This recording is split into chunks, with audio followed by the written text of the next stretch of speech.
Il giorno dopo il drammatico e macabro ritrovamento del corpo di Alessandro Veniera all'interno della propria abitazione.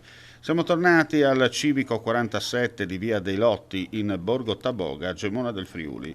Un'area residenziale a pochi passi dalla statale Pontebane e dal fiume Tagliamento, dove la serenità tipica della campagna squarciata da questo fatto di sangue.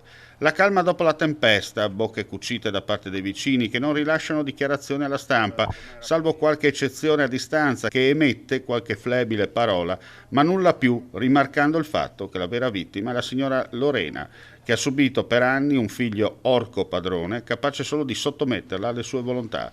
Una donna capace di tirarsi sulle maniche, caposala dell'ospedale di Gemona, lavorare per portare a casa uno stipendio per mantenere prima 3 e da 6 mesi 4 persone, dopo l'arrivo dell'amata nipotina.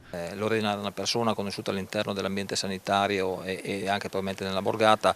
Io personalmente non la conoscevo bene, l'avevo solamente incontrata credo all'interno dell'ospedale, struttura sanitaria. Non posso ovviamente dare nessun giudizio assolutamente, perché non conoscendo la famiglia e non conoscendo nessuna dinamica all'interno della stessa è difficile esprimere giudizi. Ecco. Una famiglia distrutta, segnata per sempre da un'indelebile linea nera.